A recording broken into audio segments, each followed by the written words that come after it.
மொழிப்போர் தியாகிகள் தினத்தையொட்டி திமுக சார்பில் காஞ்சிபுரம் பச்சையப்பன் ஆடவர் கல்லூரி மைதானத்தில் நடைபெறும் வீர வணக்க நாள் பொதுக்கூட்டத்தில் முதலமைச்சர் மு.க.ஸ்டாலின் கலந்து கொண்டு சிறப்புரையாற்ற உள்ள நிலையில் இறுதிக்கட்ட பணிகள் தீவிரமாக நடைபெற்று வருகின்றன. கூடுதல் விவரங்களை செய்தியாளர் துரை வெங்கடேசன் வழங்க கேட்கலாம். துரை வெங்கடேசன், வணக்கம். கள தகவல்கள்.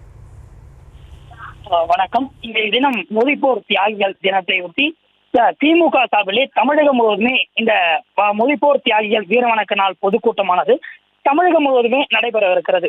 இந்நிலையிலே காஞ்சிபுரம் பச்சையப்பன் ஆடவர் கல்லூரி மைதானத்திலே நடைபெறக்கூடிய இந்த மொழிப்போர் தியாகிகளுக்கான பொதுக்கூட்டத்திலே தமிழக முதல்வரும் திமுகவினுடைய தலைவராகவும் இருந்து வரக்கூடிய திரு மு.க.ஸ்டாலின் அவர்கள் கலந்து கொள்ளவிருக்கிறார். இன்னும் ஓரிரு மணி நேரங்களே துவங்கக்கூடிய இந்த விழாவிலே தமிழகத்தின் முதல்வர் வருகையை ஒட்டி பல்வேறு பாதுகாப்பு ஏற்பாடுகளானது செய்யப்பட்டிருக்கிறது. சுமார் பிரம்மாண்ட 120 அடி கொண்ட அந்த பிரம்மாண்ட மேடையானது அமைக்கப்பட்டு அதிலே தீ பரவட்டும், அதே போன்று இந்தியை திணிக்காதே உள்ளிட்ட வாசகங்கள் இடம்பெற்று அந்த மேடையினுடைய அந்த முகப்புகளானது அமைக்கப்பட்டிருக்கிறது. பல்வேறு அதே போன்று மொழிப்போர் தியாகிகள், அதாவது அந்த மொழிக்காக அந்த உயிர் நீத்திய தியாகியினுடைய அந்த புகைப்படங்களும் இந்த மேடையின் அருகே இடம்பெற்றிருக்கின்றன.